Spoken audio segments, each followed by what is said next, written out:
Meu nome é Luia Matos e aos 30 anos eu jamais poderia imaginar que minha própria mãe tentaria me destruir em um tribunal. Passei minha vida inteira buscando sua aprovação apenas para, número, fim ouvi-la testemunhar que eu era uma mãe instável, mal capaz de manter um emprego. O quê? Ela não sabia eu era juíza no tribunal, de família há 6 anos. O juiz que presidia o caso me conhecia muito bem. E o que aconteceu em seguida? Fez todo o tribunal silenciar. Se você está assistindo a este vídeo, por favor, escreva nos comentários de onde você está vendo. Clique em curtir e inscreva-se para descobrir como minha mãe soube da forma mais pública possível qual era realmente a minha profissão. Cresci em Gramado, uma cidade perto de Porto Alegre. Por fora, nossa casa de 2 andares parecia impecável, exatamente como minha mãe Evelina queria que fosse. Mas por trás das paredes, a realidade era outra. Minha mãe era a personificação do perfeccionismo. Nada que eu fazia era suficiente para ela. Se eu chegava em casa com ping, ela perguntava: por que não foi 10? Se eu ficava em segundo lugar em uma competição, ela imediatamente apontava para a garota que ficou em primeiro. Luía, endireite as costas. Luía, seu cabelo está bagunçado. Luía, esse vestido te deixa gorda. Suas palavras me seguiam por toda parte, mesmo quando ela não estava presente. Eu me dobrava em todas as direções possíveis, na esperança de, finalmente, ganhar sua aprovação. Ela nunca veio. Meu pai, Tago, era o amortecedor entre nós. Um homem gentil, de olhos calorosos, que piscava para mim. Na mesa de jantar, assim que minha mãe começava com suas críticas. Sua mãe só quer o melhor para você, ele dizia mais. Tarde, mas em seu olhar sempre havia um pedido de desculpa silencioso.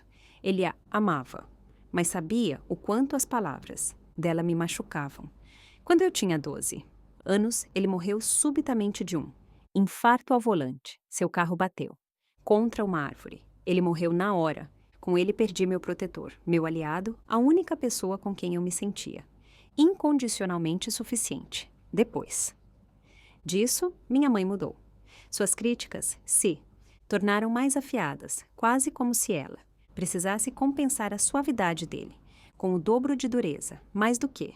Nunca ela se fixou nas aparências, na opinião dos vizinhos, na imagem da família perfeita, embora estivéssemos quebradas por dentro. Precisamos ser fortes, Luía, ela dizia, frequentemente. Mas o que ela realmente queria dizer era: não podemos mostrar que estamos sofrendo. Minhas lágrimas ficavam reservadas para o travesseiro, à noite, silenciosas e escondidas. A escola se tornou meu refúgio. Mergulhei nos estudos com uma paixão que surpreendeu até meus professores. Se eu não conseguia na aprovação da minha mãe, conseguiria pelo menos a de todos os outros. Cada prêmio, cada nota máxima era meu escudo contra as críticas dela. Mas mesmo esses raramente resistiam. A filha da Sarah Miller foi aceita com antecedência na UFRS. Ela dizia, enquanto meu boletim impecável ficava esquecido sobre a mesa. E ela toca 3 instrumentos. Eu não tocava nenhum. Para minha mãe, eu não era especial em nada. Mas foi nesse período doloroso que descobri minha paixão pela justiça. Primeiro no clube de debates, onde encontrei minha voz quando se tratava de ética e direito. Mais tarde no conselho tutelar, onde senti pela primeira vez que estava no lugar certo, quando disse: a minha mãe que queria ser advogada, talvez até juíza. Ela riu. Não um riso amigável, mas um riso desdenhoso que revirou meu estômago. Seja realista, Eluía. Essas posições são para pessoas com contatos e berço. Procure algo alcançável, naquele momento, no meio da nossa cozinha. Suas palavras não se transformaram em dor como de costume, mas em determinação. Eu me tornaria juíza, não apesar das dúvidas dela, mas, justamente por causa delas, as inscrições para a faculdade se tornaram minha rebelião silenciosa. Inscrevi-me. em 17 universidades, sem lhe dizer. Quando as cartas de aceitação chegaram, incluindo uma da USP com bolsa parcial, senti-me verdadeiramente livre pela primeira vez. A USP é muito cara, ela disse com desdém. A faculdade aqui da cidade é mais do que suficiente. Eu fui para São Paulo mesmo assim, para cobrir. A diferença? Trabalhei em 3 empregos, simultaneamente, de manhã no café, à noite na biblioteca e nos fins de semana, como assistente de um professor. Eu mal. Dormia. Ela chamava isso de teimosia. Eu chamava de independência, nas inscrições. Para a faculdade de Direito, foi a mesma coisa. Estudei obsessivamente para a prova da OAB atingir a pontuação necessária e consegui uma vaga na USP, no Largo de São Francisco. Quando liguei para ela, ela reagiu como esperado. USP, como você vai pagar isso? Sempre buscando mais do que é possível para você, Luía. Não contei a ela sobre a bolsa. Não contei a ela sobre os empréstimos estudantis. Também não. Mencionei os empregos paralelos com os quais financiava minha vida. Eu apenas disse, vou dar um jeito. E desliguei. Na faculdade de Direito da USP conheci o Tomás. Sentávamos lado a lado em Direito Constitucional, um homem alto, pensativo, com olhos gentis, que me lembravam dolorosamente do meu pai, enquanto a maioria dos colegas competia. Por atenção, ele fazia perguntas que mostravam que ele realmente ouvia. Ele notava as coisas, inclusive eu, você. Nunca fala sobre sua família. Ele comentou uma noite enquanto estudávamos, juntos na biblioteca. Já estávamos namorando há 3 meses. Não há muito o que contar, respondi sem tirar os olhos. Do livro. Todo mundo tem uma história, disse ele baixinho. Naquela noite contei a ele sobre minha mãe, suas exigências inatingíveis, suas críticas constantes e como eu tentei em vão agradá-la por toda a minha vida. Tomás ouviu sem me interromper. Quando terminei, ele pegou minha mão. Ela está errada sobre você, disse ele simplesmente. Um dia ela vai perceber. Casamos no último ano da faculdade. Minha mãe esteve presente na pequena cerimônia que realizamos na sala. 2 fundos do cartório. Seus lábios estavam pressionados em uma linha fina de desaprovação. Você tem certeza? Ela perguntou enquanto puxava meu. Vestido simples. Casamento e carreira não combinam. Em algum momento, você terá que escolher. Eu me calei. Estava cansada de tentar convencê-la de qualquer coisa. Depois da formatura, Tomás e eu encontramos vagas em escritórios de advocacia em São Paulo. Ele se especializou em direito empresarial. Eu, em direito de família. Eu trabalhava 70 horas por semana, determinada a aprovar meu valor. Quando surgiu a chance de trabalhar como assessora de um juiz, agarrei-a imediatamente. Isso evoluiu para um cargo como promotora pública, com foco em processos envolvendo crianças. Minha mãe permaneceu indiferente. Outro emprego novo, você não consegue se prender a nada, não é? Ela comentou em uma de nossas raras ligações. A partir desse momento, não contei mais nada a ela sobre meu desenvolvimento profissional, que ela acreditasse no que quisesse. Eu sabia a verdade. Eu não. Estava pulando de emprego. Eu estava subindo na carreira. 2 anos depois, a Lídia nasceu e minha vida mudou. Aquele pequeno ser com os olhos gentis do Tomás. E meu queixo teimoso tornou-se o centro do meu mundo. Pela primeira vez entendi o que significava amor incondicional. Jurei a mim mesma que minha filha nunca duvidaria de seu valor, como eu sempre duvidei. O equilíbrio entre maternidade e profissão era difícil. Noites em que eu embalava a Lídia para dormir enquanto revisava processos. Manhãs em que eu corria para o tribunal depois de apenas 3 horas de sono, com manchas de leite, no blazer que eu escondia sob a toga. Mas eu encontrei meu caminho. Tomás e eu compartilhávamos tudo. Responsabilidade, casa, ambições. Quando a ligação sobre minha nomeação veio, eu estava trocando a fralda da Lídia. Eu tinha 24 anos, uma das juízas mais jovens já nomeadas em nossa comarca. O comitê ficou impressionado com meu trabalho como promotora, especialmente com minha experiência em casos sensíveis envolvendo crianças em situação de risco. A posição era no Tribunal de Família, exatamente onde eu pertencia. Aceitei imediatamente. Naquela mesma noite, Tomás trouxe champanhe e comemoramos em nosso pequeno apartamento enquanto Lídia balbuciava, entre nós no sofá. Você vai contar para sua mãe? Tomás perguntou, cautelosamente. Por um momento, imaginei. Como ela ficaria orgulhosa? Como ela? Finalmente, reconheceria que estava. Errada sobre mim, mas então a realidade me atingiu.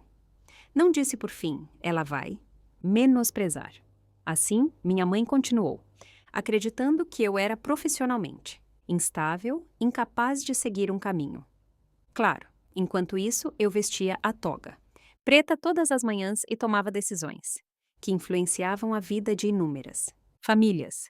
A ironia sempre esteve clara. Para mim, por 6 anos, servi como juíza, enquanto minha mãe não sabia de nada. Nosso contato se limitava a feriados e telefonemas raros depois, 2 quais eu ficava exausta. Ela era apegada a Lídia, mas nunca conseguia segurar as críticas. Ela é muito apegada a essa chupeta. Isso estraga os dentes. Você dá isso para ela comer? Sério? Não. É à toa que ela é tão manhosa. Você trabalha demais. Crianças precisam da mãe. Aprendi a deixar suas palavras ricochetearem em mim para proteger a mim. E a Lídia, o que eu não suspeitava. Minha mãe estava coletando todas essas observações, guardando-as como munição para uma batalha que ainda estava por vir. A ligação veio em uma noite de terça-feira. Eu estava em minha sala número, fórum, debruçada sobre um caso difícil. De guarda, quando o nome da minha irmã, Natália, apareceu no meu celular. Natália e eu nunca fomos próximas.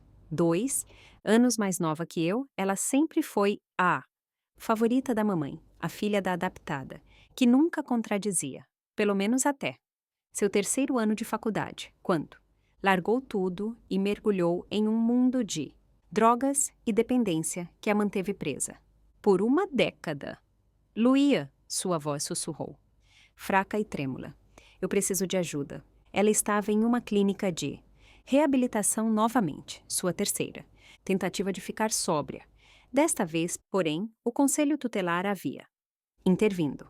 Seus filhos, Emma e João, de menos 6 e 4 anos, foram encontrados sozinhos no apartamento enquanto Natália estava inconsciente no banheiro após uma overdose. Ela sobreviveu, mas agora seus direitos maternos estavam em jogo. Eles me disseram que só vou tê-los de volta se eu completar o programa e provar que fico limpa. Sua voz falhou. Eles estão falando em colocar as crianças em um lar adotivo. Luía, por favor, não deixe meus bebês irem para um abrigo. Fechei-os olhos e senti o peso desse pedido. Tomás. E eu já havíamos falado sobre acolher as crianças durante suas crises anteriores, mas nunca as havia chegado a esse ponto. Agora era a realidade. Minha sobrinha e meu sobrinho, que eu vira apenas algumas vezes, precisavam de um lar. Vou falar com o Tomás, eu disse. Vamos encontrar uma solução. Tomás não hesitou nem por um segundo. Claro que vamos acolhê-los. Ele disse naquela mesma noite, enquanto estávamos detetados à mesa da cozinha, depois que Lídia estava na cama. É família. Na manhã seguinte, liguei para o conselho tutelar e iniciei o pedido de guarda provisória para Emma e João. A assistente social pareceu aliviada por um membro da família se apresentar.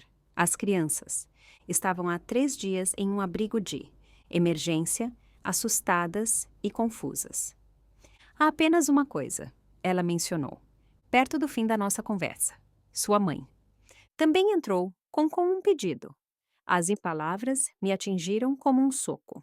Minha mãe, a mulher que criticava cada decisão minha como mãe, queria cuidar de 2 crianças traumatizadas. Não fazia sentido. Você tem certeza? Perguntei chocada. Sim, ela confirmou, Evelina Matos. Entrou com o pedido ontem. Ela é a avó e está convencida de que as crianças ficariam melhor com ela. Uma sensação. Gelada tomou conta do meu estômago. Isso. Não era sobre Emma e João. Era sobre controle, sobre provar que ela e não. Sabia o que era melhor para as crianças. Uma expressão máxima de sua desconfiança. Em mim, como mãe. Liguei para ela imediatamente, mas ela não atendeu. Em vez disso, veio um SMS. O tribunal decidirá o que é melhor para as crianças. O tribunal, minha área de atuação. Só que eu não poderia presidir. Um caso envolvendo minha própria família. E minha mãe sabia disso. O quê? Ela não sabia, eu não apareceria como juíza, mas como requerente da guarda e, com isso, tornaria a minha ocupação pública. A primeira mediação foi marcada para a semana seguinte. Tirei férias, pessoais sob o pretexto de uma emergência familiar. A juíza presidente, Morgana Thompson, foi compreensiva. Ela, mesma era mãe e desde minha nomeação, tinha sido uma mentora para mim. Tire o tempo que precisar, disse ela. Família, em primeiro lugar. Quando entrei na sala de mediação, minha mãe já estava lá, sentada, ereta, o rosto, com a expressão de desaprovação que me era tão familiar. Ela usava um tailor, azul marinho, novo, cabelo recém-tingo, tudo cuidadosamente encenado para dar a impressão de uma avó capaz e responsável. Olá, mãe, eu disse, sentando-me à sua frente. Luía, breve aceno de cabeça. Presumo que você entenda por que tive que fazer isso. Não, eu não entendo. Tomás e eu somos perfeitamente capazes de cuidar da Emma e do João. Ela bufou baixinho. Você sempre colocou sua carreira em primeiro lugar. Essas crianças precisam de estabilidade, atenção, orientação adequada. Alguém que esteja lá. A mediadora, uma mulher de aparência amigável chamada Patrícia, entrou antes que eu pudesse responder. Ela explicou o processo e nos pediu para apresentar nossas posições. Relatei sobre nossa casa com um quarto, de hóspedes pronto para ambas as crianças, sobre Lídia, que estava ansiosa por seus primos. Expliquei que Tomás e eu tínhamos horários de trabalho, flexíveis que nos permitiam estar presentes para as crianças e ainda assim exercer nossas profissões. Então, minha mãe falou e sentiu o chão sumir sob meus pés. Minha filha, ela começou com uma voz preocupada, nunca foi capaz de manter estabilidade duradoura em sua vida. Ela pula de emprego em emprego sem se comprometer. O marido dela trabalha longas horas e ela deixa a própria filha, principalmente com a babá. Essas crianças traumatizadas precisam de cuidado constante que eu posso oferecer. Estou aposentada, tenho uma casa confortável e economias. Posso me dedicar totalmente a elas. A mediadora se virou para mim. Você gostaria de responder à descrição de sua mãe sobre sua trajetória profissional? Abri a boca e a fechei novamente. Uma parte de mim queria gritar a verdade. Eu sou juíza há 6 anos no mesmo cargo.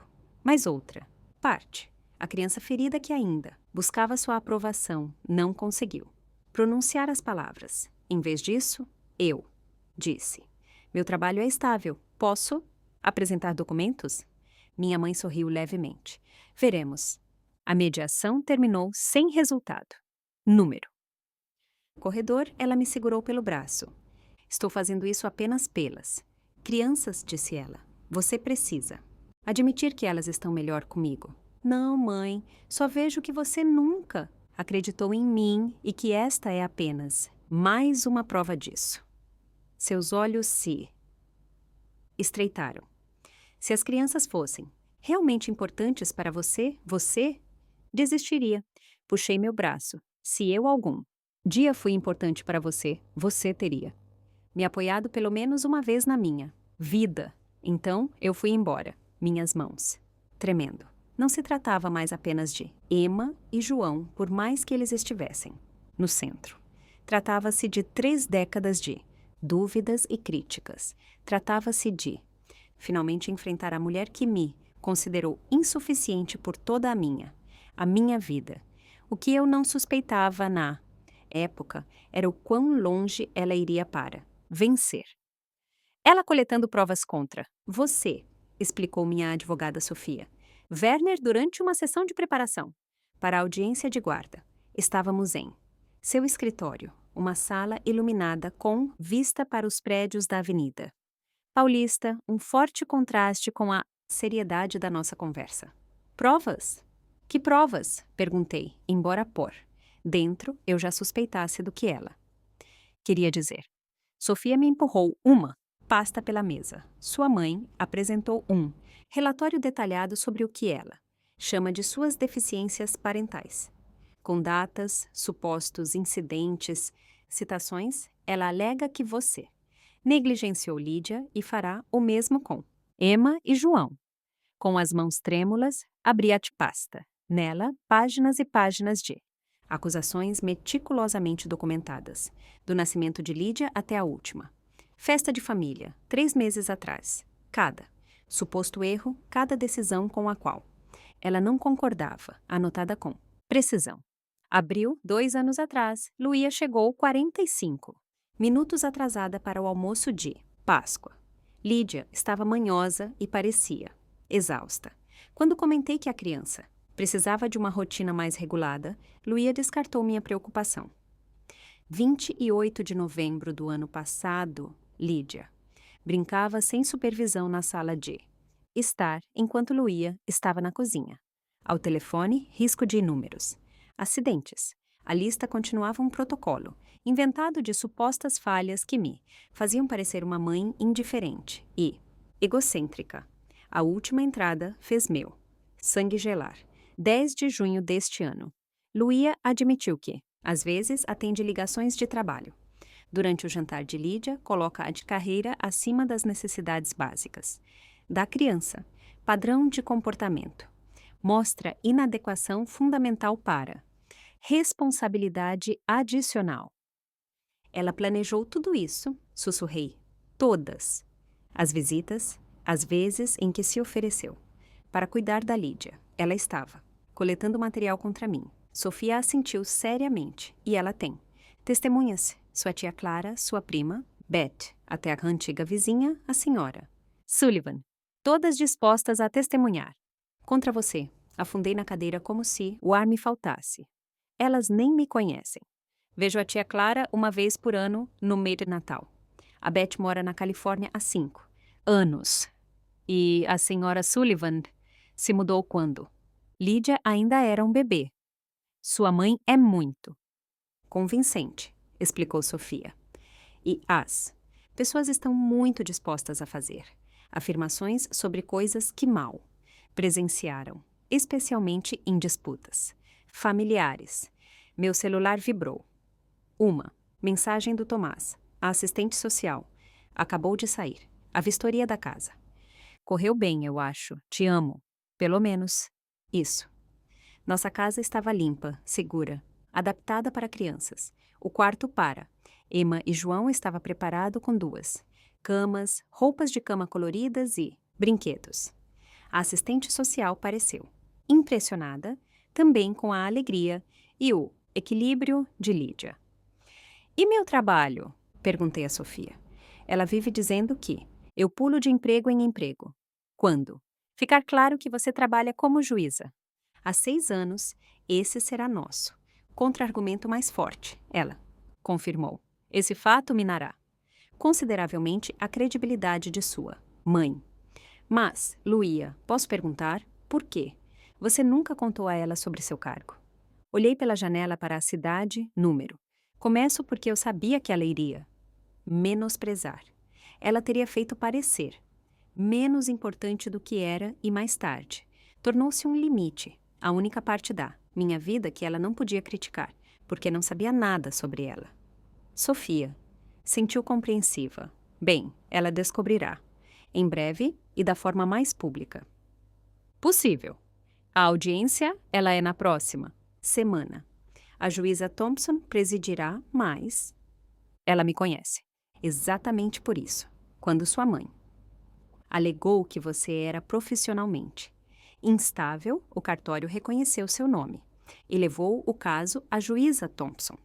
Ela assumiu o caso expressamente. Uma centelha de esperança brotou em mim. Morgana Thompson era justa e tinha princípios. Ela não me favoreceria, mas garantiria que a verdade viesse à tona. À noite, Tomás. Tomás e eu sentamos na nossa varanda. Lídia já dormia. Mostrei a ele a lista. 2 meus supostos erros. Seu rosto endureceu. Isso é loucura, disse ele, bruscamente.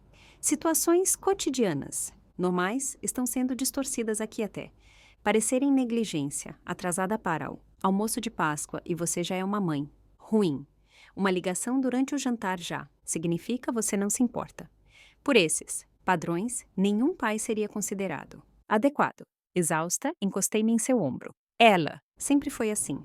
Nada que eu faço é bom. O suficiente. Mas eu nunca pensei que ela iria tão longe. Nós vamos lutar. Contra isso, disse Tomás firmemente. E vamos vencer. A verdade está do nosso lado. Mas, quanto mais perto a audiência chegava, mais minha autoconfiança diminuía. Boatos circulavam na comunidade jurídica. Colegas me encontravam com pena ou curiosidade. Eu estava de licença, mas o tribunal continuava sendo meu local de trabalho. E agora seria o palco desse drama familiar. 2 dias antes da audiência, Tomás me encontrou no chão do quarto de Emma e João.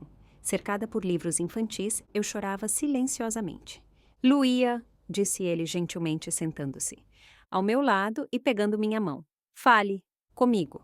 E se ela estiver certa? Sussurrei. E se eu não for boa o suficiente? E se eu não puder dar às crianças o que elas precisam? Tomás segurou meu rosto entre as mãos, forçando-me a olhá-lo. Escute-me, você é uma mãe extraordinária para Lídia.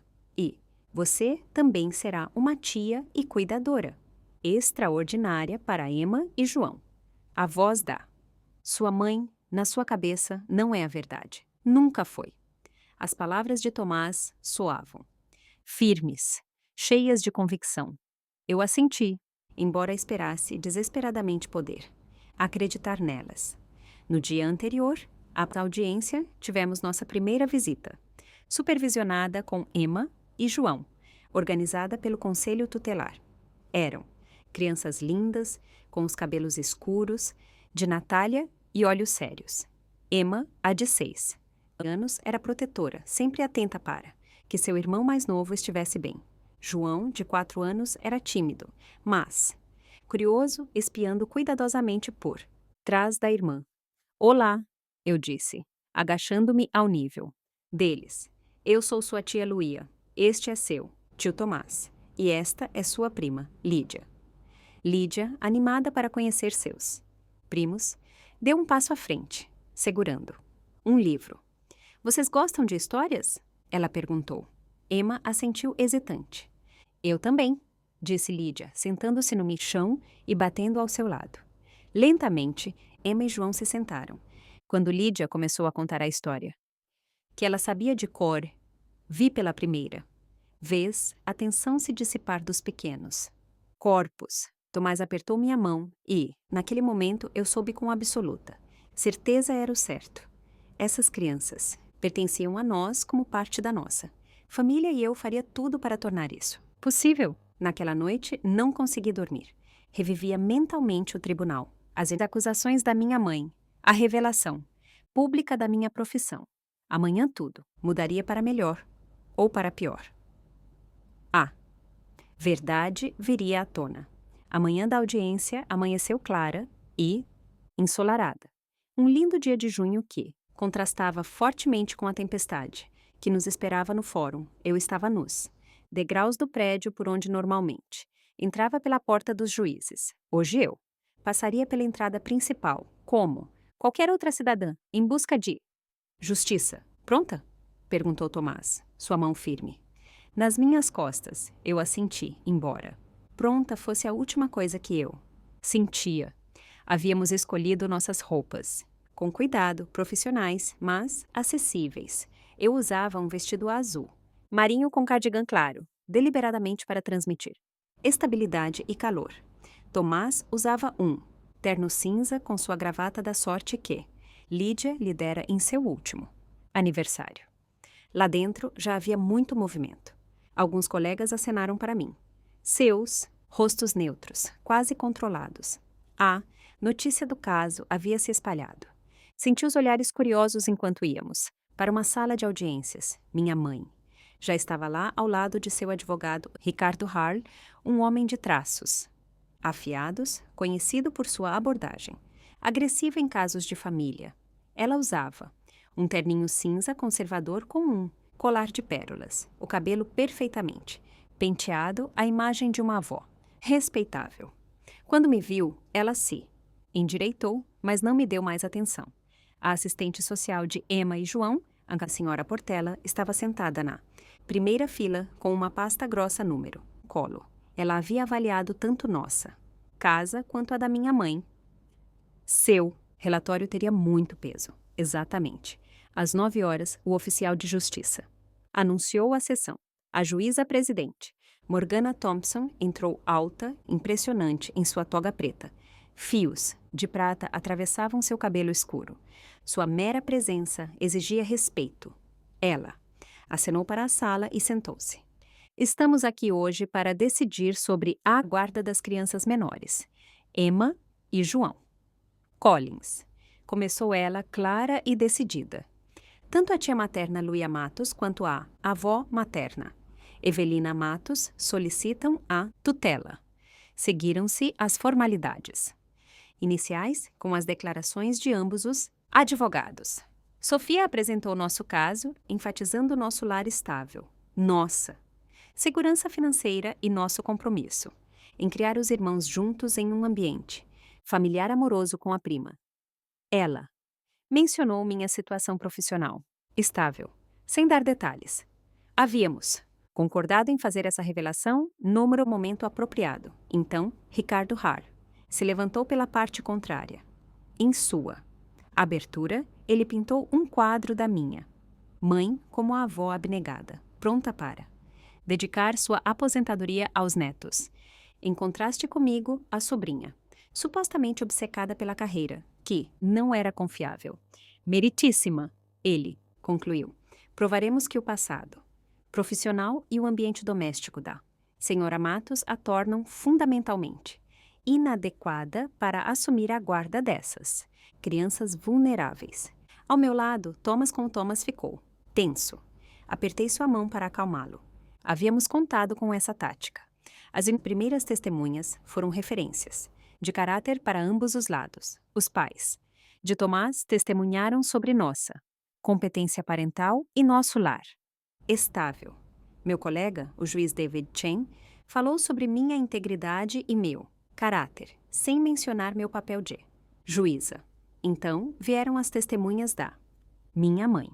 Tia Clara sentou-se. Nervosamente evitou meu olhar, mas confirmou que, em encontros familiares, teve a impressão de que eu estava muitas vezes distraída com Lídia.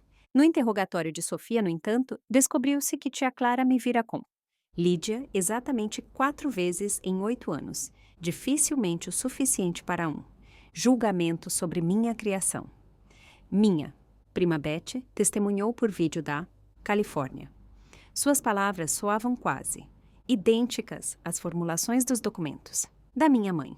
Quando perguntada quando me vira pessoalmente pela última vez, ela teve que admitir há 5 anos em um encontro de família, quando Lídia tinha 3 anos. Perto do meio-dia foi a vez da minha mãe. Ela sentou-se no banco das testemunhas com a postura autoconfiante de uma mulher que acredita firmemente em sua própria retidão. Ricardo Harl a conduziu por perguntas preparadas sobre seu relacionamento com Emma e João, sua casa, sua situação financeira e sua disponibilidade para as crianças. Então, veio o ataque que eu temia.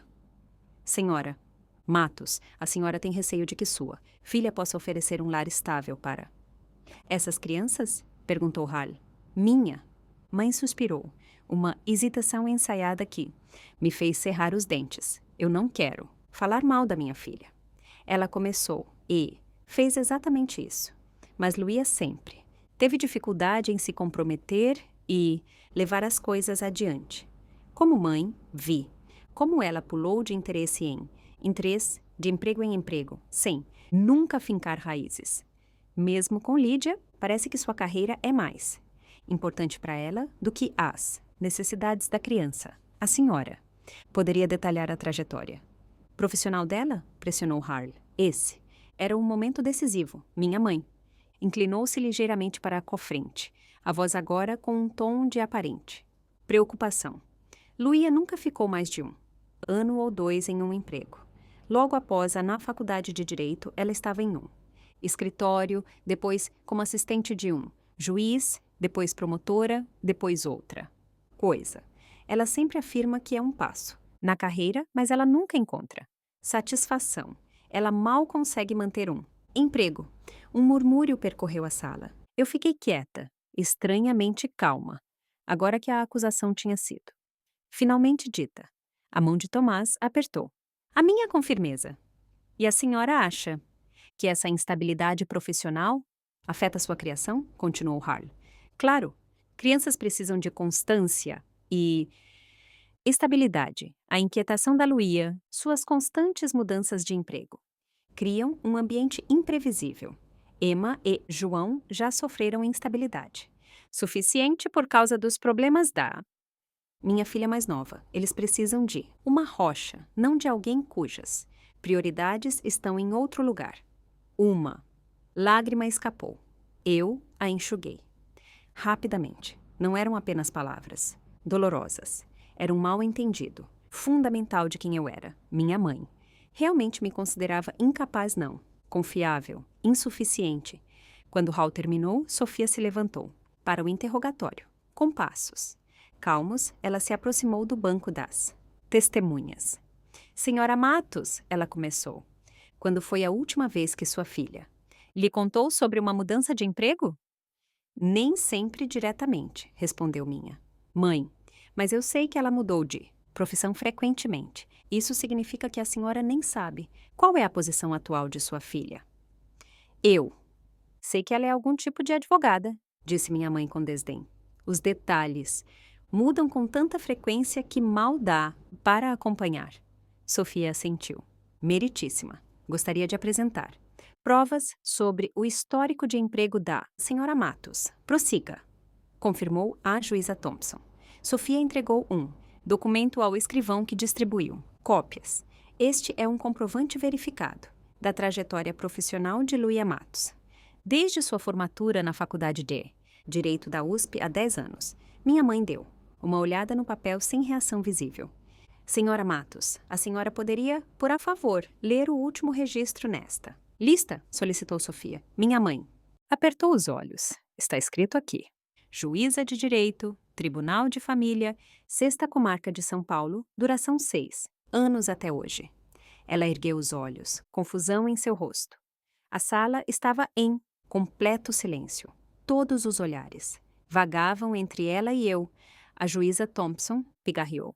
Para esclarecer, disse ela, com voz firme, posso confirmar que Luía Matos atua neste tribunal como juíza há 6 anos. Ela é uma das juízas mais jovens.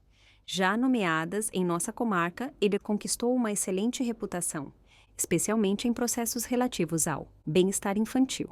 O rosto da minha mãe esvaziou-se de cor. Sua mão, que segurava o documento, tremia. Visivelmente, ela era juíza há 6 anos. As palavras da presidente Paivam como uma sentença número. Ar. Harley inclinou-se para minha mãe. Sussurrou algo para ela. Mas ela apenas balançou a cabeça, ainda com um olhar incrédulo em minha direção. Senhora Matos Sofia continuou baixinho.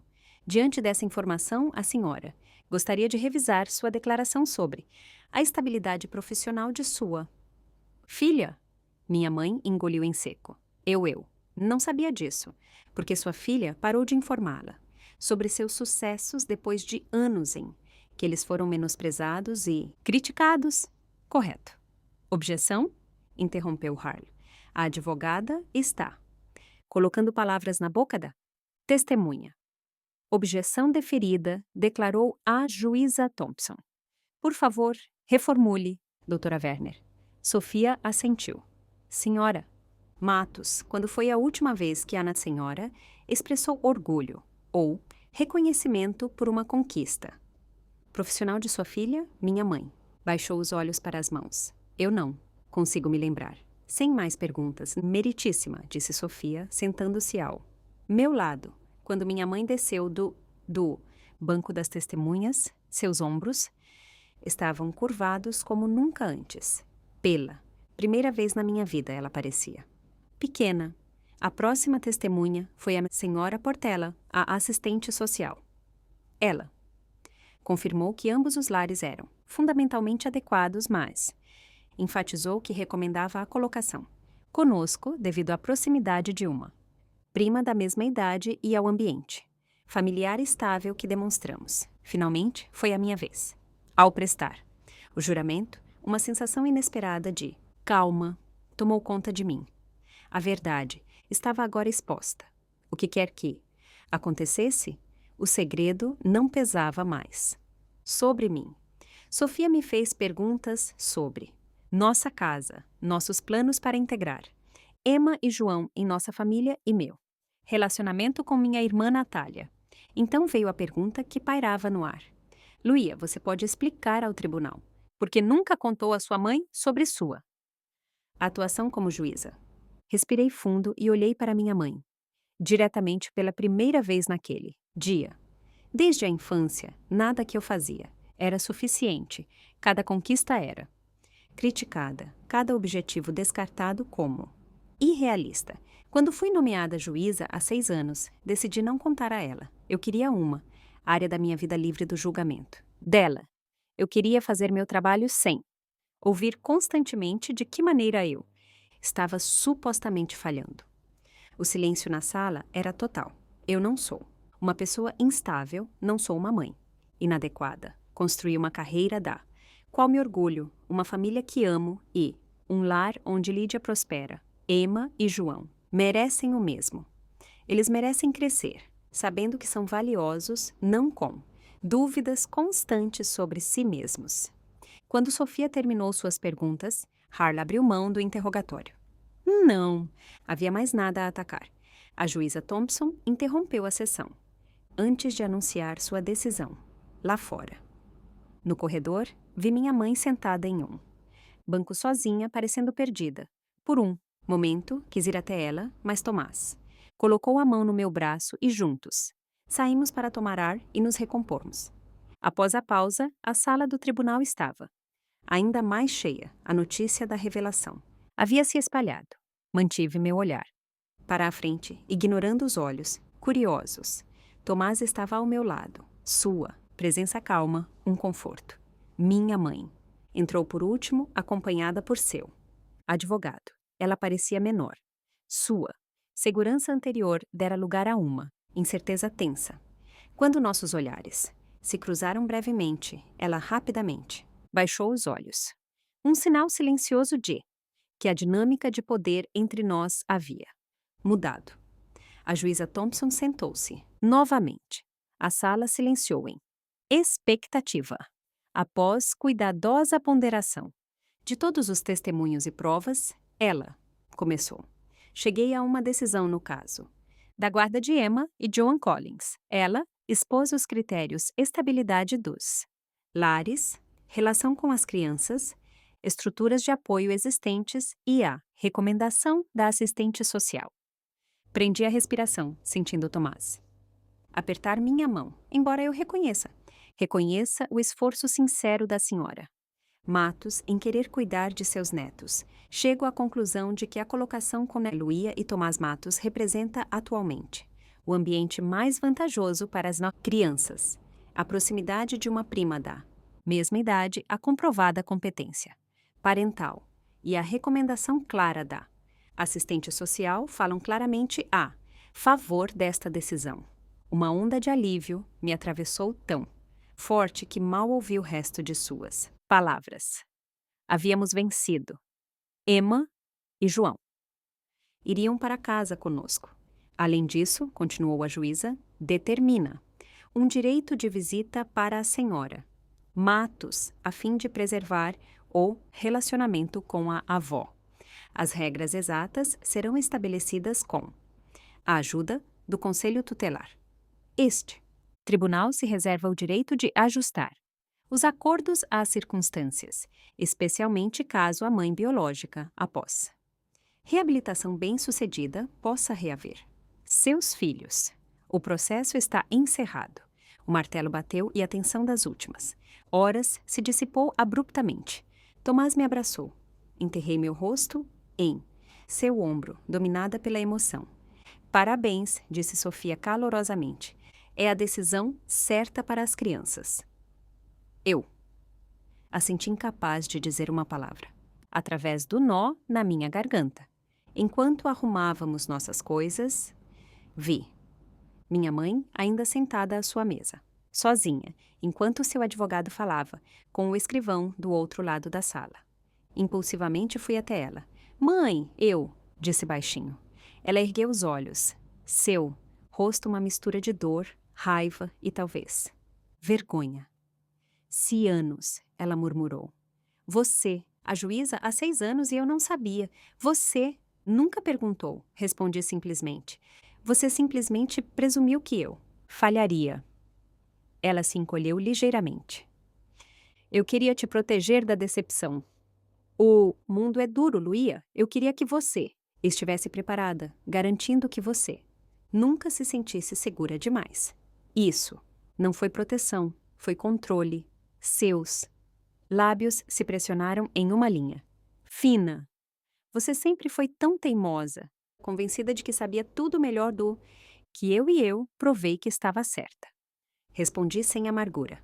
Mãe, eu construí uma vida sobre a qual você não sabe nada, porque você nunca tentou realmente me ver, me ouvir. Você criou uma versão de mim que não existe. Ela desviou o olhar, pegou sua bolsa e levantou-se. Abruptamente. A juíza disse que eu tenho direito de visita às crianças. Sim, e nós vamos respeitar isso, mas haverá limites claros, mãe. Não vou permitir que Emma e João cresçam como eu, constantemente criticados e diminuídos. Eu nunca. Ela começou, mas parou. Talvez, pela primeira vez em nosso relacionamento, as palavras lhe faltaram. Podemos conversar sobre os detalhes na próxima semana? Eu disse, calmamente. Agora Tomás e eu precisamos nos preparar para levar Emma e João para casa. Virei-me para sair, mas sua voz me deteve. Luía, ela hesitou. Parabéns pela nomeação como juíza. É uma conquista notável.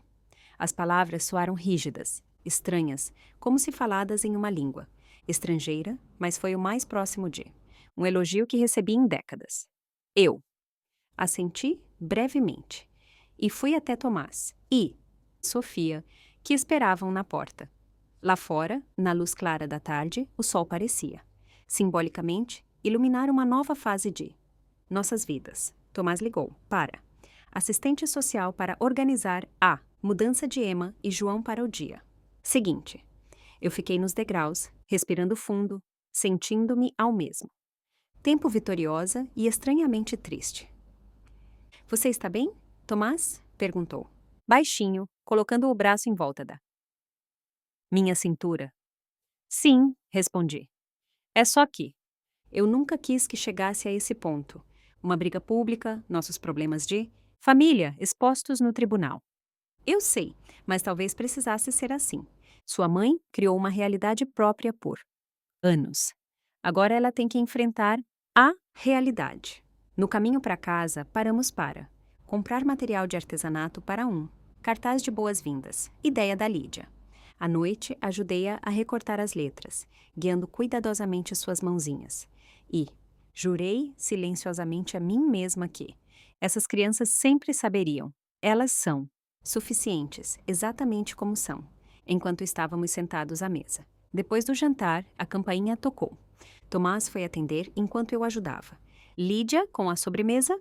Um momento. Depois, ele voltou com uma visitante, inesperada. Minha mãe estava parada, incerta na sala de jantar, deslocada, visivelmente desconfortável. Lídia, acenou amigavelmente. Oi, vovó. Olá, Lídia, ela respondeu com uma suavidade. Em comum. Luía, posso falar com você por... Um momento a sós? Tomás assentiu para. Mim, vou levar Lídia para o banho, leve. O tempo que precisar, conduzi minha mãe até a sala de estar. Apontei para o sofá, enquanto eu me sentava na poltrona, oposta. O silêncio encheu a sala até que... Ela finalmente disse. Sua casa é... bonita. Seu olhar percorreu a decoração. Aconchegante, os brinquedos em caixas. Coloridas, as fotos de família em cada. Superfície. Obrigada, respondi secamente e esperei. Ela alisou as dobras da saia, um gesto. Nervoso, que eu raramente via nela. Eu. Pensei sobre hoje, sobre o que você disse. Ela parou. Talvez eu tenha sido. Muito crítica todos esses anos. Eu. Pensei que estava te preparando para um mundo que julga duramente. Eu queria evitar que você se decepcionasse quando as coisas não dessem certo, mas deu. Certo, mãe. Eu me tornei exatamente o que sempre quis e você não viu por quê. Tinha tanta certeza de que eu falharia. Ela se encolheu ligeiramente. Sim, eu vejo isso agora. Ela lutou visivelmente, com as próximas palavras. Luía, eu não. Sei se posso ser diferente do que sou, mas eu gostaria de tentar. Por Emma e João, por Lídia, talvez por nós. Não foi um pedido de desculpas. Real, mas para minha mãe foi. Extraordinário. Um reconhecimento de que a mudança era necessária. Vai levar tempo, eu disse cautelosamente. A confiança cresce devagar, especialmente. Quando foi quebrada tantas vezes, ela assentiu, os olhos baixos. Eu entendo. Eu só quero uma chance. Podemos começar. Com o direito de visita de Emma e João, sugeri. Talvez você possa vir aos jantares de domingo, conhecê-los aqui em um ambiente onde eles se sintam seguros. Eu gostaria disso, disse ela. E por um breve momento, vi algo brilhar em seus olhos, algo que procurei por toda a minha vida. Respeito. Ao sair, ela parou na lareira, onde havia uma foto da minha cerimônia de posse. Eu em minha toga, Tomás e Lídia ao meu lado. Você parece muito digna, disse ela, baixinho. Seu pai teria ficado orgulhoso. Antes que eu pudesse responder, ela se foi. A menção ao meu pai apertou minha garganta. Fiquei na porta, observando-a ir até o carro. Essa mulher contraditória que me moldou. Para o bem e para o mal. Pouco depois, Tomás me encontrou ainda ali. O que ela queria? Ele perguntou gentilmente. Uma segunda chance, eu acho.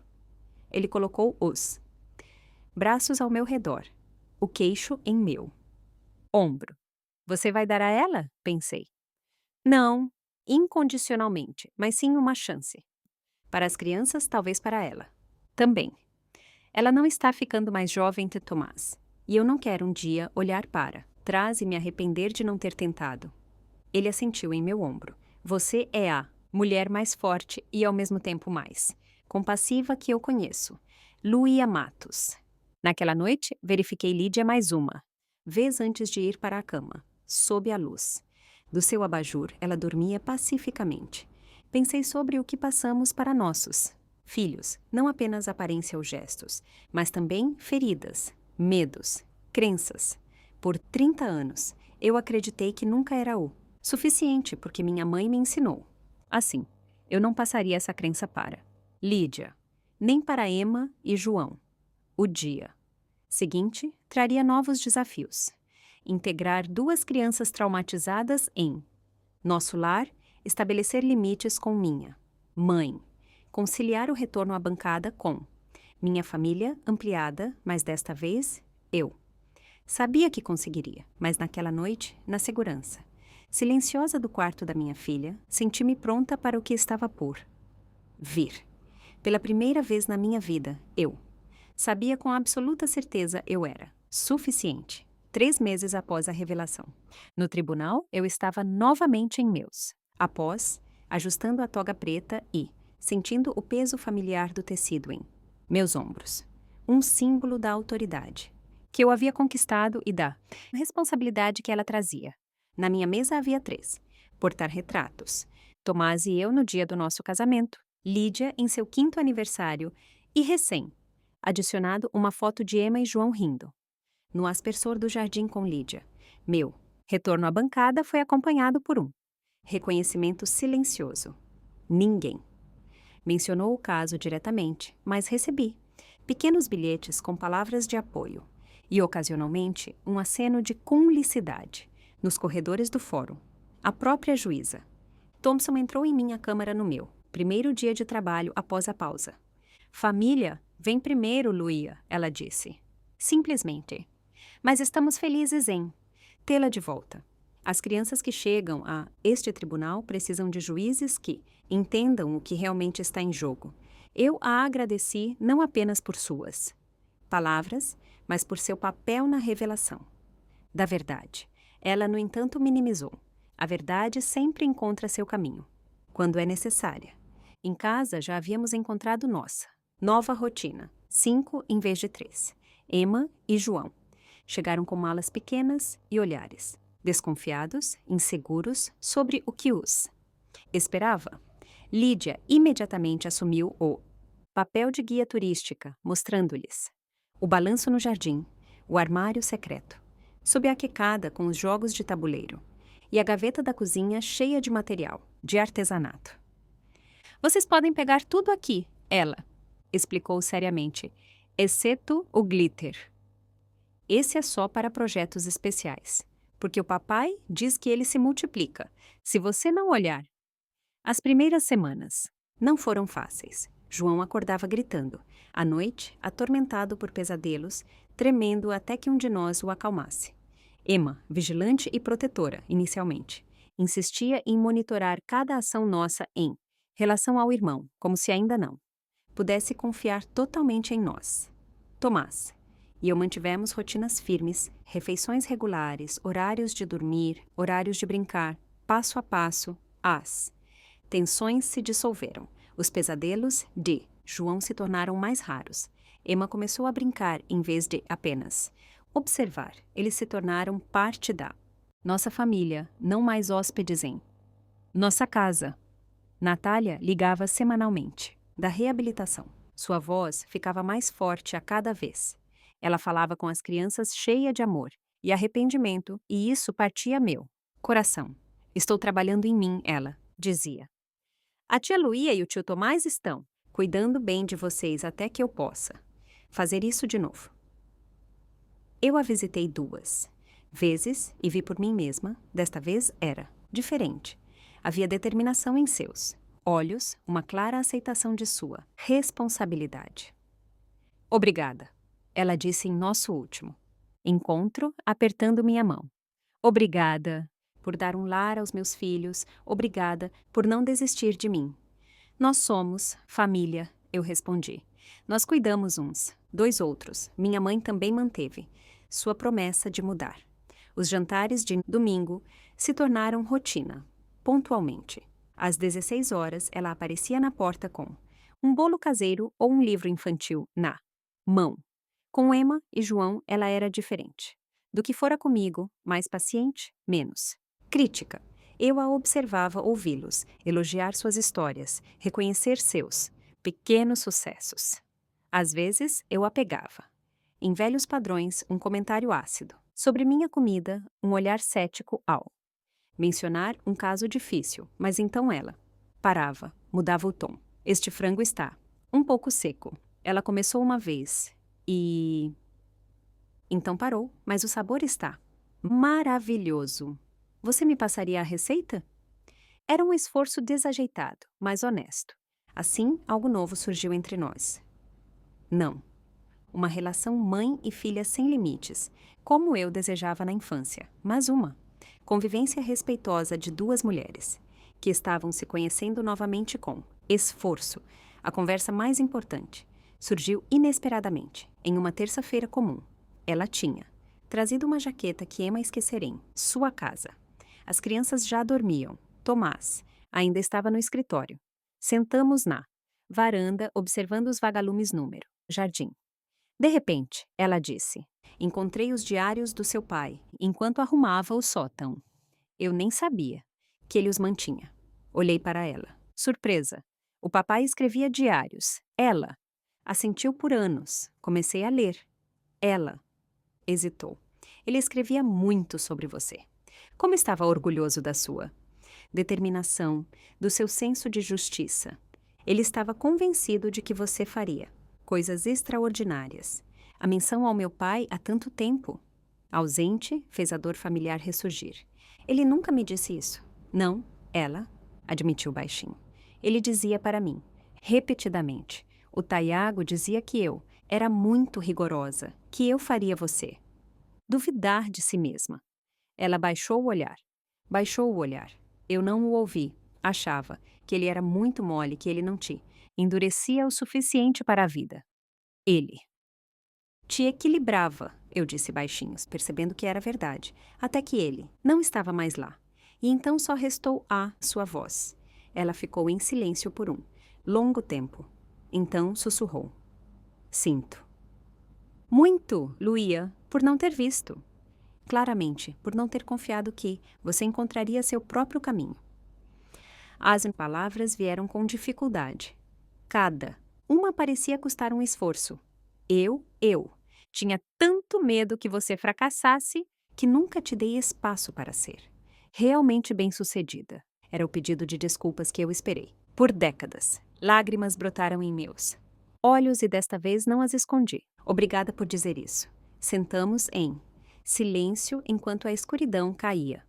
Completamente. Entre nós, um diálogo não. Dito. Um passado compartilhado. Não era. Uma reconciliação completa, nenhum. Pagamento de velhas feridas, mas era um começo. Nos meses seguintes, pensei muito sobre a natureza dos julgamentos, tanto no meu tribunal quanto na minha vida pessoal. Como somos rápidos em avaliar os outros sem saber toda a verdade, em atribuir-lhes motivos ou capacidades que têm mais a ver com nossos próprios medos do que com o que realmente está à nossa frente. Como juíza, sempre me orgulhei da minha objetividade, da minha capacidade de ver, além da superfície. E, no entanto, não percebi o quanto o julgamento da minha mãe havia moldado minha própria autoimagem, como eu carregava sua voz crítica dentro de mim, mesmo enquanto construía uma vida que contradizia todas as suas expectativas. Uma noite, enquanto ajudava Emma com o dever de casa, enquanto João e Lídia construíam um elaborado forte de cobertores na sala, Tomás parou na porta, nos observando com um sorriso. O que foi? Perguntei. Estou apenas pensando no quanto avançamos, respondeu. Ele. A Emma me perguntou hoje se ela pode nos chamar de mãe e pai às vezes. Não, no lugar da Natália, ela enfatizou. Mas por que ela sente que tem 2 pares de pais? Olhei para Emma, que se concentrava em suas tarefas de matemática, o cabelo escuro caindo em seu rosto. E o que você respondeu? Que nos sentiríamos honrados, mas que a decisão é inteiramente dela, sem pressão nenhuma. Mais tarde, na cama, compartilhei com Tomás uma percepção que amadureceu em mim. Passei tanto tempo da minha vida buscando aprovação da minha mãe, medindo meu valor pelo julgamento dela. Não quero que Emma, João ou Lídia jamais sintam que seu valor depende de atender às expectativas dos outros. Eles não vão, ele me assegurou, porque você sabe melhor. Você quebra esse ciclo todos os dias com seu amor, com sua capacidade de vê-los como eles realmente são. No fim de semana seguinte, levei-as crianças para visitar Natália na reabilitação. Mês sóbria, ela trabalhava meio período e fazia planos para seu futuro. As crianças correram ao seu encontro, não, mais hesitantes, mas cheias de alegria, por ver sua mãe saudável e presente. Enquanto os observava, senti uma sensação de correção. Era assim que a família deveria ser, pessoas imperfeitas que se amam apesar dos erros, que se apoiam mutuamente na cura, sem condições, sem julgamento. À noite, minha mãe também veio para o jantar, trazendo uma lasanha e uma serenidade que seria impensável 1 ano antes. Eu a observei se esforçar para elogiar as crianças, ouvi-las e estar realmente presente. Comigo era mais difícil. Velhos padrões surgiam, mas às vezes ela parava, mudava o tom, buscava uma expressão diferente. Não era um milagre, nem uma mudança súbita, mas era honesto. Numa terça-feira, ela trouxe uma jaqueta que Emma havia esquecido em sua casa. Sentamos juntas na varanda, observando os vagalumes. De repente, ela disse: encontrei os diários do seu pai. Nem sabia que ele os mantinha. Olhei para ela surpresa. O papai? Escrevia diários? Sim, por anos. E ele escreveu muito sobre você, como estava. Orgulhoso da sua determinação, do seu senso de justiça. Ele estava convencido de que você realizaria grandes feitos. A menção ao meu pai fez a velha dor ressurgir. Ele nunca me disse isso. Não, ela admitiu baixinho. Ele sempre dizia. Para mim. O Tago dizia frequentemente que eu era muito dura com você, que eu faria você duvidar de si mesma. Ela olhou para as mãos. Eu não o ouvi. Achava ele muito mole. Achava que o rigor a prepararia para na vida. Ele te equilibrava, murmurei, percebendo que era verdade. Até que ele não estava mais lá. E então só sobrou a sua voz. Ela ficou em silêncio por um longo tempo. Então sussurrou.